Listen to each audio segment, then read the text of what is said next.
Bienvenidos a su programa Ahora sí con Fafa y Fafico. El día de hoy tendremos un programa para todos los amantes de la historia dominicana con un invitado muy especial. Él es el historiador militar del Ministerio de Defensa que va a compartir con nosotros diferentes épocas y curiosidades de nuestra historia nacional.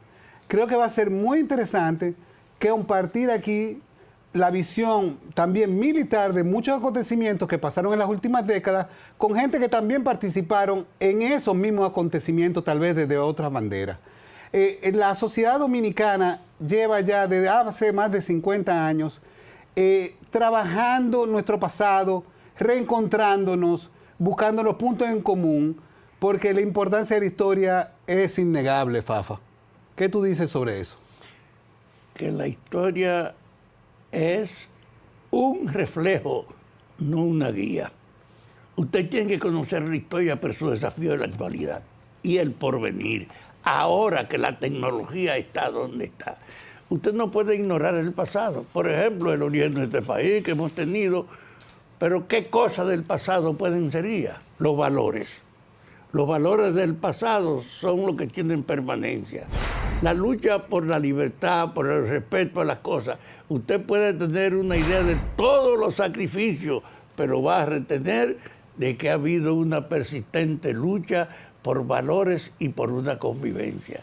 Yo estoy trabajando con la idea de que el pasado es una referencia, pero que el desafío es la actualidad y el porvenir, que nunca antes había sido la cosa de esa manera, pero hoy en el mundo de hoy, con la diversidad del mundo, con el problema de la tecnología, tú no puedes pretender con los conocimientos del pasado adecuarte a las cosas de hoy.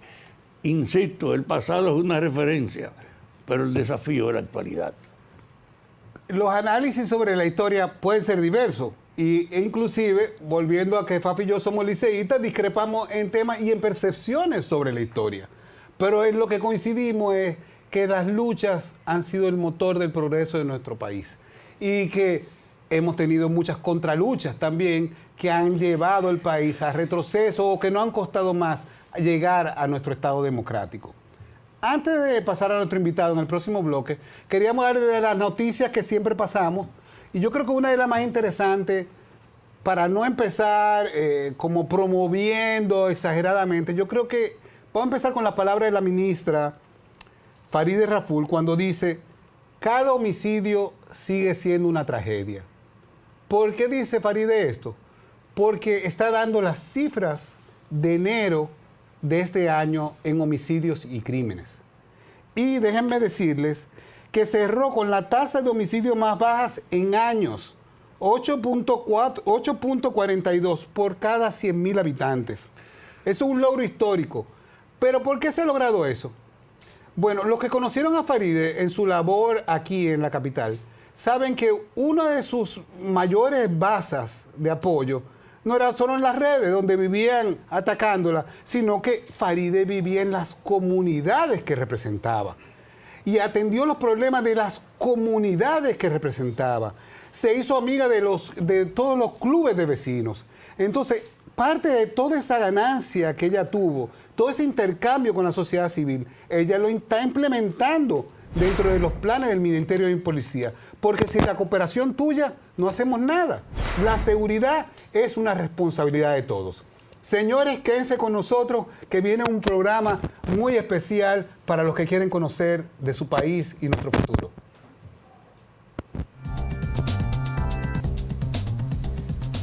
Bienvenidos de nuevo a su bloque. Hoy nuestro invitado es el coronel historiador Sócrates Suazo Ruiz, que es el historiador militar del Ejército Nacional de la República Dominicana, director de Historia Militar del Ministerio de Defensa. Para introducirlo y para empezar estas conversaciones, Fafa Taveras.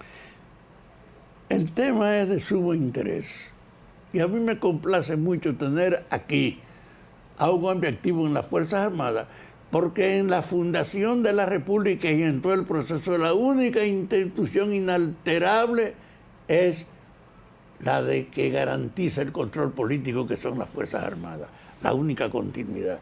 Ahora, los valores con los que se ha movido la Fuerza Armada son otra cosa. Yo tengo la idea que el pasado es una referencia, que no es una guía. Al revés, es un desafío. Porque usted mirando la actualidad y el porvenir, tiene que pensar qué cosa hay que hacer para dejar atrás la mala gerencia. Y yo creo que una de las cosas más importantes aquí en este país es plantearse el destino de las Fuerzas Armadas. Yo he dicho públicamente que hay un desperdicio de talento en las Fuerzas Armadas. Muchos profesionales con calidad que no son usados en función de lo que ellos pueden aportar. Y que el desafío de rehacer la República tiene que mirar en el inmenso aporte que pueden hacer las Fuerzas Armadas, no solo como instrumento para imponer el orden, sino por el talento que está ahí, que no se usa. Así que como tú eres historiador y militar, yo quiero ir comenzando tu visión de la historia. Bueno, la historia realmente, conceptualmente, es tiempo, espacio, estructura social y circunstancias. En el orden del tiempo es el que nos toca a nosotros ahora.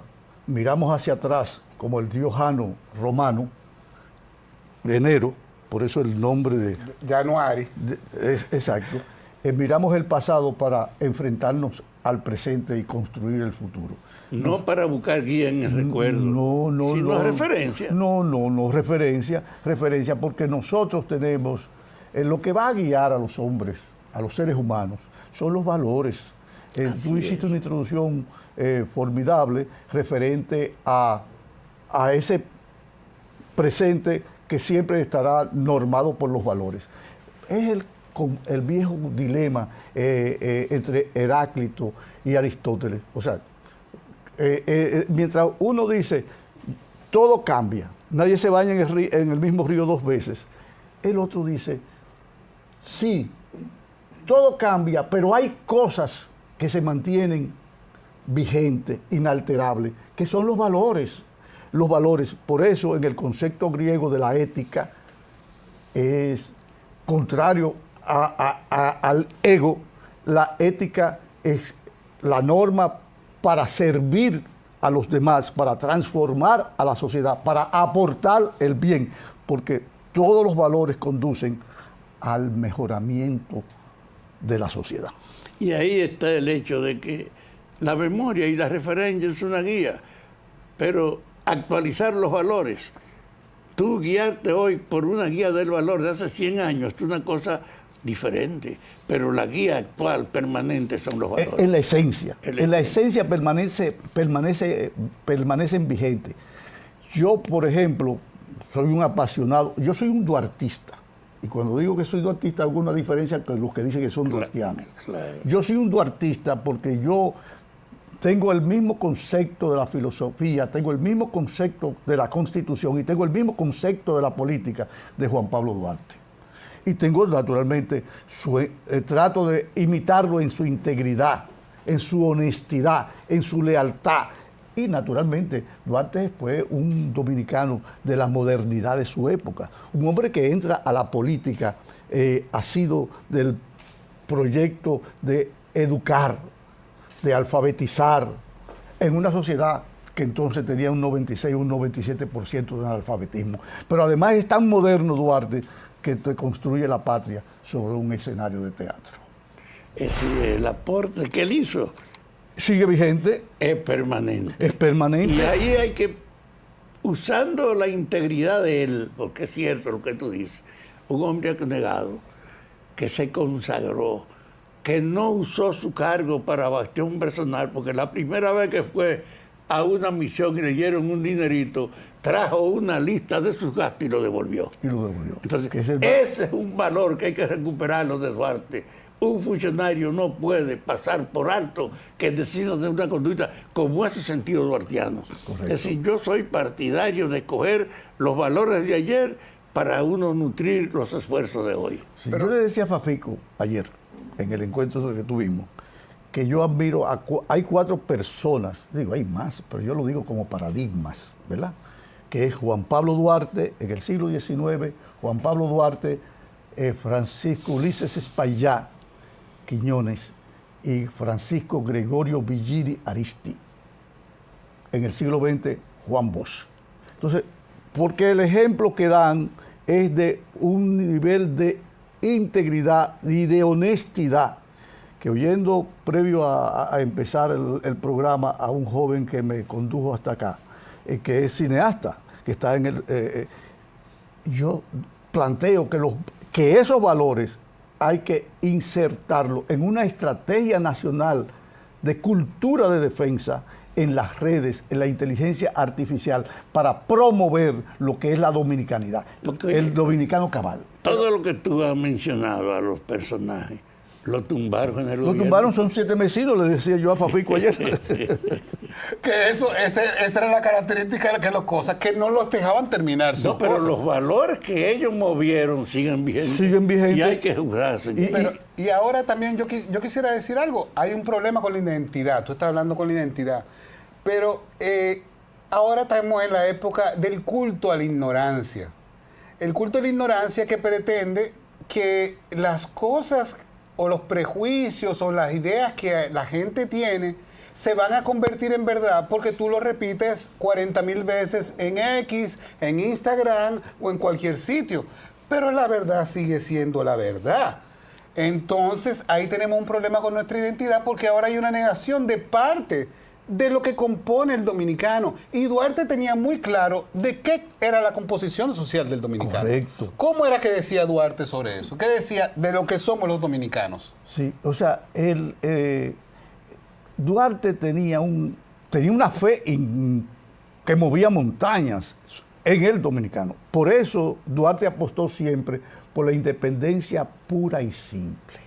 Y entramos a la independencia del 27 de febrero de 1844 con 3 grupos. El grupo de Báez, que promovía el plan Levasseur, el grupo de Santana, que promovía la anexión a España, y el grupo independentista. Y por eso ese grupo, que yo te oí, Fafa, en un encuentro que está en la Universidad Autónoma de Santo Domingo, en la sala Manuel del Cabral, hace como 10 años, hablando de la raza inmortal. Y yo me quedé prendado de eso por la comparación que tú hacías de la generación trinitaria con la generación de la raza inmortal. Y a mí me quedé prendado de eso, te lo compré al contado inmediatamente. Porque Duarte tenía una fe en el dominicano cabal. Por eso él apostó a esa juventud.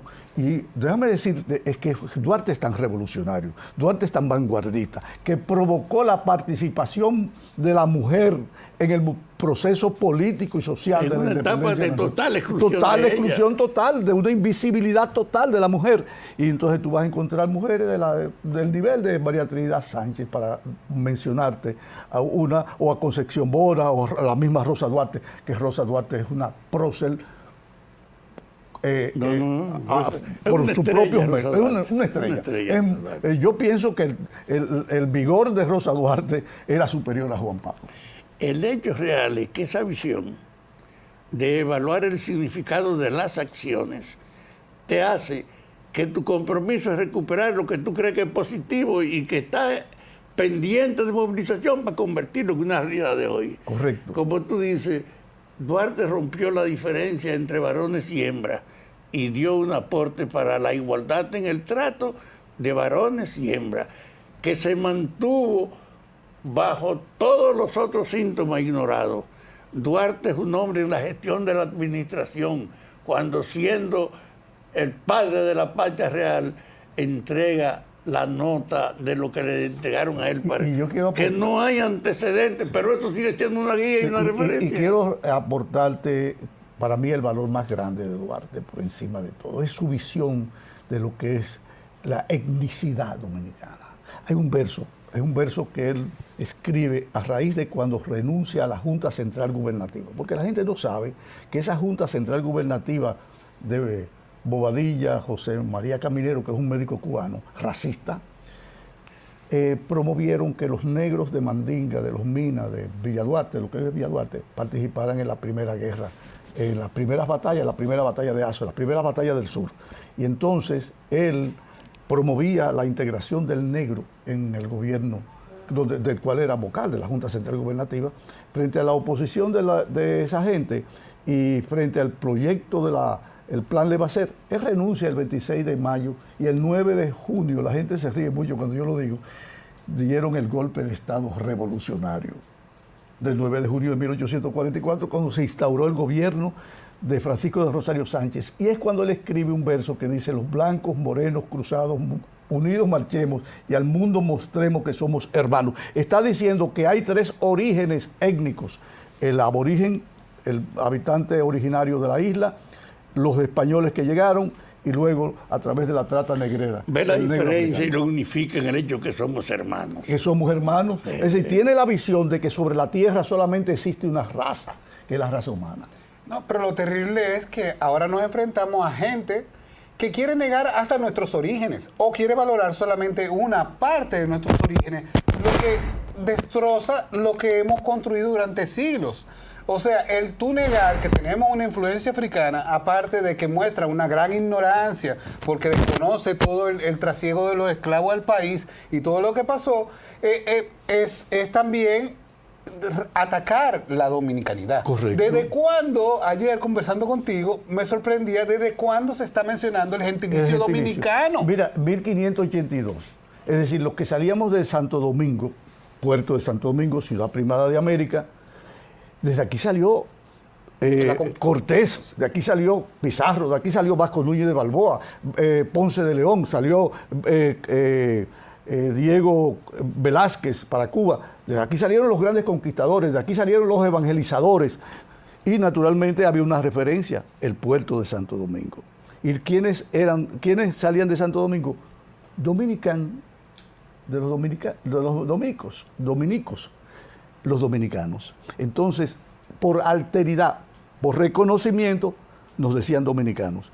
1605, 1606 se va a producir la primera revolución criolla de América. Ya no somos españoles en 1605, ya no somos africanos propiamente dicho, no somos aborígenes, somos un resultado de un proceso de mestizaje. Nosotros somos el primer pueblo mestizo de América, a raíz del segundo viaje de Cristóbal Colón, que viene con 1.500 hombres, quizás 10 mujeres, y muy pronto se levanta Francisco de Roldán y se hace una alianza política con Anacaona en el cacicazgo de Jaragua. Y ahí empieza el mestizaje. En 1502, cuando viene Obando, tampoco vienen una significativa cantidad de mujeres. Es en 1509 cuando llega María de Toledo, por eso la calle de las Damas, es cuando vienen más mujeres. Pero los españoles siguieron cohabitando con las africanas. Y entonces ya empezamos con el primer pueblo mulato de América. Nosotros tenemos esas primacías porque hay gente que quiere ciertas primacías y otras no. Sí, somos el primer pueblo mestizo de América y somos el primer pueblo mulato de América. Y en consecuencia, el proceso en 1604, 1605, cuando Hernando de Montoro se levanta y resiste las devastaciones de Osorio, entonces se va a construir, como dice Américo Lugo, el primer ciudadano dominicano en Hernando de Montoro, que era un mulato propietario, porque nosotros aquí se va a dar un proceso diferente a toda América, que es que los negros y los mulatos son propietarios, alcanzan el nivel de propietario y donde está el patrimonio, nace la patria. Porque el patrimonio, la patria es patrimonio material e inmaterial, cultural, espiritual. Hay una contradicción siglo después del asunto entre cómo confraternizábamos entre todos los colores y la legalidad. La legalidad porque la esclavitud todavía estaba vigente en nuestra legislación. Pero lo que no se dice es que antes del 1844, antes de la Revolución Haitiana, los dominicanos de este lado, al esclavo que se escapaba de Haití o de la parte francesa de la isla, se le permitía vivir aquí. Los Minas es uno de los barrios más grandes del país y son negros libertos de Saint-Domingue. Y debo decirte que cuando se empieza primero tenemos que pasar por la etapa donde abandonamos los trapiches de caña, de azúcar, para hacer azúcar, a la cacería de reses, que ahí ya se destruye toda la estructura social. Entonces ahí van a cohabitar, porque ya no hay dinero para el siglo de la pobreza del siglo XVII. España boba. No, España boba es en 1812, 1821. No, el siglo XVII, que es el siglo de la miseria. Entonces, en ese siglo de la miseria, vamos a cohabitar amos con esclavos. Y en ese menjurje se va a acentuar lo que con el tiempo son las raíces profundas de la dominicanidad. Y esas raíces profundas de la dominicanidad, vamos a ver negros con el uniforme de milicias cuidando la frontera, ya cuando se establece Aranjuez, y antes de Aranjuez, después de Risuí. Pero esos mulatos, esos negros, y debo decirte una cosa, quiero rendirle homenaje a una mujer que fue lancera victoriosa frente a Penny Venables, Juana de Sotomayor, una lancera, 1655. Y en 1691 esos negros que vienen desde Higüey, mulatos, todos, cruzamos desde Higüey, Vallaguana, Monteplata, Cebico, Cotuí, La Vega, Santiago, y vencemos a los ingleses de Saint-Domingue en 1691, un 21 de enero, que la gente a partir de 1692, que llevamos el machete al pie de la Virgen de la Altagracia en la iglesia colonial de San Dionisio, empezamos a celebrar el Día de Nuestra Señora de la Altagracia, la protectora del pueblo dominicano, que es la celebración de la batalla de la Limonade o Sabana Real. Y vamos a pasarnos el siglo XVIII confrontándonos con los franceses ya posesionados en el oeste. Y vamos a tener unos negros vestidos del uniforme que le da la corona española, cuidando. Y cuando ellos ven que están introduciendo esa cantidad inmensa de negros en el oeste, en Saint-Domingue, para ellos diferenciarse le dicen, nosotros somos blancos de la tierra. Blancos de la tierra. Blancos de la tierra. Miren qué casualidad de la vida, la percepción en esa época de decirse blancos de la tierra para diferenciarse de personas de color de uno lado a otro. Y en Haití se da un caso curioso, cuando yo estuve allá trabajando durante el terremoto, que fui voluntario y todo eso, de que el haitiano, la palabra blanc, que es blanco, no lo utiliza solo con las personas de color blanco o extranjeros, sino que el blanc quiere decir una persona de recursos, de más nivel. Los grandes blancos. Entonces tú puedes ser negro y te van a decir blanc, porque tú vives en Petionville y tienes una jipeta Mercedes-Benz. Es una curiosidad que da el asunto. Sí. Señores, en este programa vamos a continuar acercándonos entonces en el próximo bloque al siglo pasado y a esos momentos tan terribles que hemos vivido, pero que han servido para construir nuestra democracia también. Así que quédense con nosotros en el próximo bloque, que vamos a hablar de nuestra democracia actual y cómo la logramos. El siglo pasado es una referencia importante. Moncáceres, que fue de lo que participó en la muerte de Lilis, lo matan siendo ejecutivo. Trujillo toma el poder, dura 30 años y lo matan también. Es decir, la lucha del país por la democracia, por los valores, por el respeto a la gente, tú la puedes encontrar mirando hacia atrás, pero dándote cuenta que está pendiente de esos valores. ¿Cómo tú ves esa situación de por qué hemos luchado y qué necesitamos? Sí, yo pienso que siempre ha habido una lucha entre el atraso que se resiste a liquidarse y el impulso de la gente que de la renovación. Sí, que hay una deuda social, una deuda económica con sectores que siempre han sido marginados.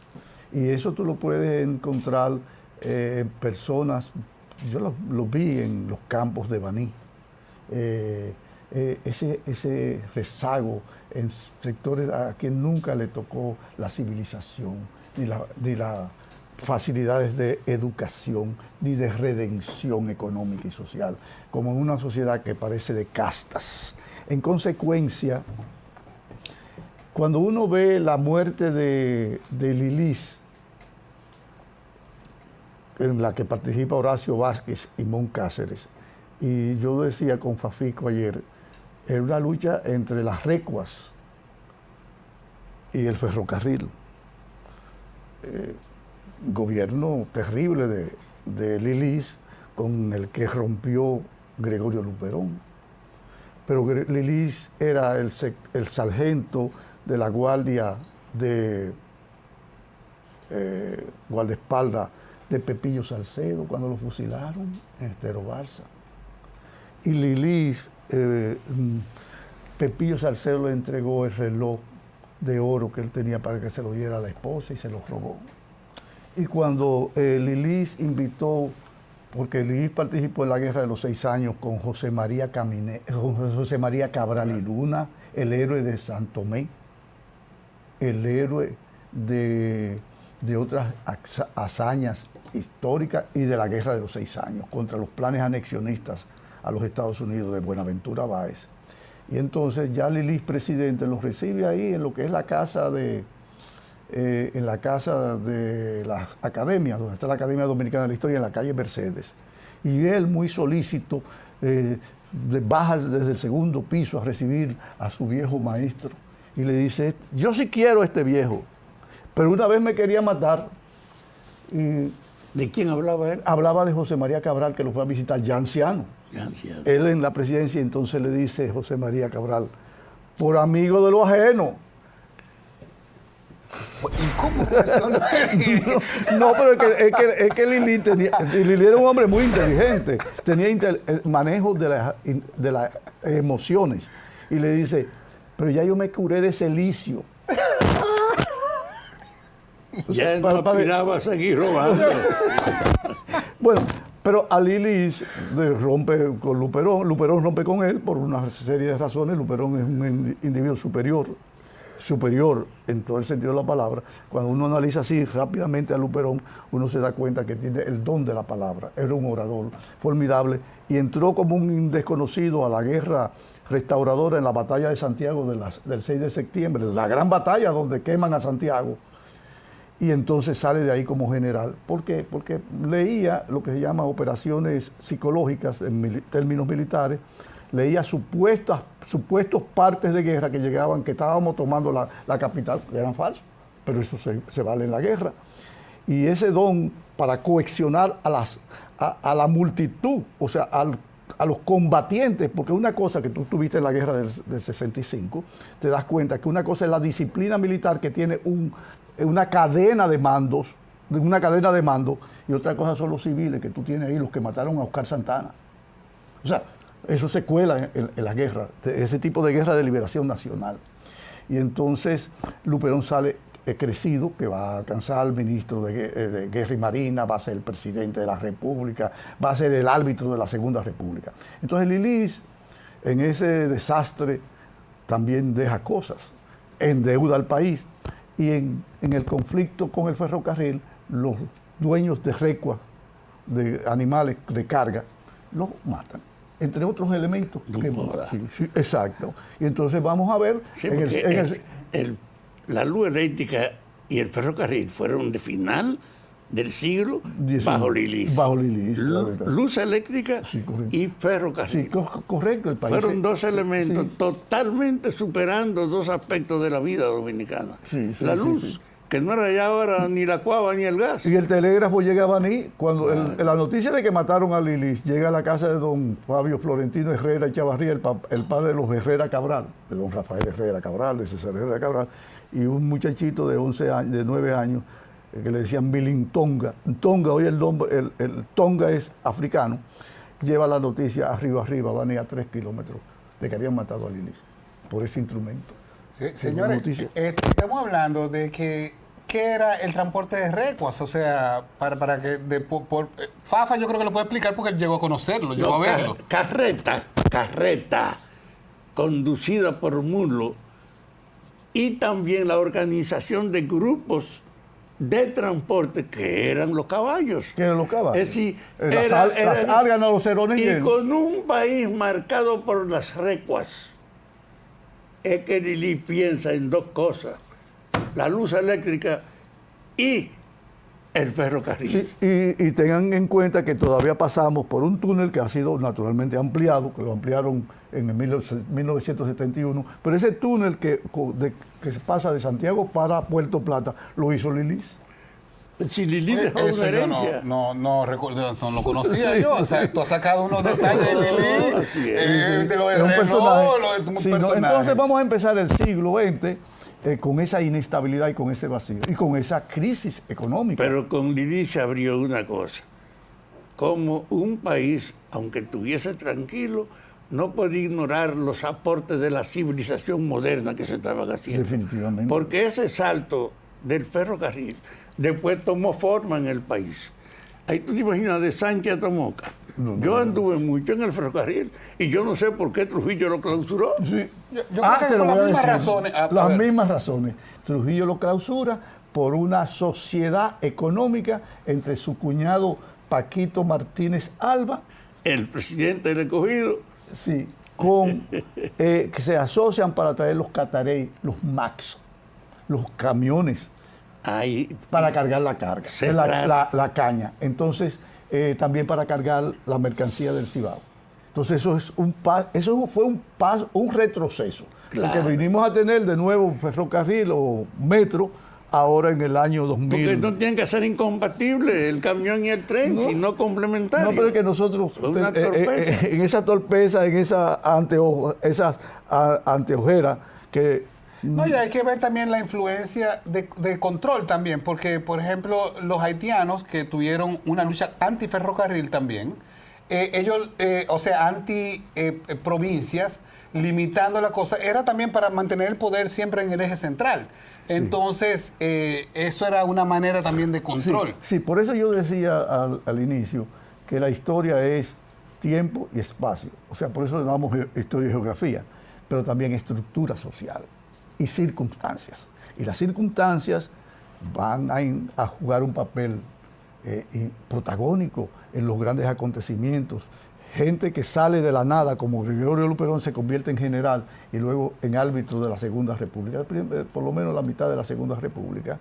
Y vamos a ver a Lilis, que sale de la nada también, que llega a la presidencia de la República. ¿Y Trujillo? Entonces, y entonces, bueno, ¿De dónde sale Trujillo, correcto, por ejemplo? Su ya, origen. Su origen. Óyeme, Trujillo, la abuela de Trujillo era baecista. Esta mujer, durante la ocupación española en 1861-1865, vivía en Baní, ella es Valdés de Neiva. Y ahí conoció a José Trujillo Monagas, el abuelo paterno del jefe. Del jefe. Déjame decirte que ese es un personaje que está en la novela de Villini, de Baní o en Gracia y Antoñita. Novela que fue prohibida durante la dictadura porque ahí está ella y es identificable, aunque el autor le pone el nombre de Candelaria Ozán.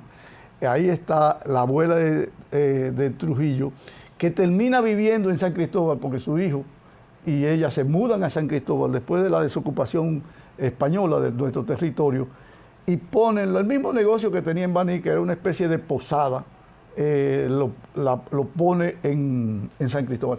Pero una mujer terrible, a quien salió Trujillo, Rafael Leonidas, fue a su abuela. Dicen que cuando nació y ella va a verlo, lo sopla, porque hay una creencia vinculada en términos africanos, con que la abuela le suple el primer aliento, ese aliento vital que habla el Génesis. Y entonces ella dice, pero es una chapita. Chapita, es ella que le pone el nombre de Chapita. E indiscutiblemente aquello es terrible, lo que procrea José Trujillo Valdés, el de la calle, de lo que era, se llamaba la Avenida Duarte, lo que procrea un grupo de muchachos y con una ausencia paterna del hogar. Ahí en esa posada que puso la abuela de Trujillo en San Cristóbal, pernoctó la última vez que vino al país el generalísimo Máximo Gómez Ibáez. Ahora, oye, Pero ven acá, Trujillo... Permíteme. ¿Cómo él recoge una parte de la historia? Y esa es la función del historiador, reconstruir el pasado y organizarlo. Ahora, Si a ti te preguntaran, ¿qué hacer ahora? Estás planteando lo que pasó y lo que hicieron. Ahora, en la demanda del futuro, ¿qué tú crees que debe hacer este gobierno ahora a la luz de toda esta historia? Yo pienso, yo abogo, y te estoy hablando dentro de mi ámbito de historiador, de gestor cultural, que yo soy editor de libros. Estoy terminando un libro que se llama Orígenes de la Identidad Dominicana. ¿Origen? Orígenes de la Identidad Dominicana. Ah, muy bien. oportuno, muy oportuno. Entonces, yo quiero construir con ese libro, que quiero ponerlo en circulación en Santiago, porque Santiago es Santiago. El Cibao es el país. Sí, Aquí entre el Cibao es el país. Cibaeño, Sí, no, es que el Cibao produjo la revolución cibaeña de 1857, hizo la guerra restauradora y reorientó al país por la ruta del progreso. O sea, eso es indiscutible. Sí, Entonces, disculpe, pero el Cibao también nos dio las águilas, o sea que tampoco ha sido todo bueno lo que ha venido de allá, Vamos a poner la vaina clara. Dentro de mi criterio hay que trabajar con la cultura. Hay que trabajar con la cultura porque nosotros somos dominicanos por una razón cultural. Nosotros somos dominicanos por una razón histórica. Nosotros somos singular.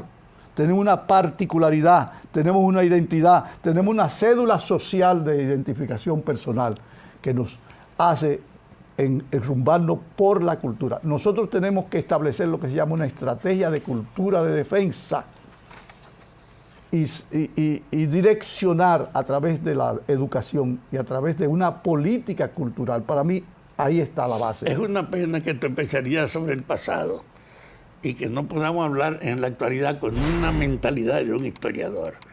Por ejemplo, estamos asistiendo a una modificación del mundo. Sí, correcto. El mundo unipolar tenía más de 100 años, Estados Unidos solo, y ahora hay una emergencia que vamos a tener un mundo bipolar.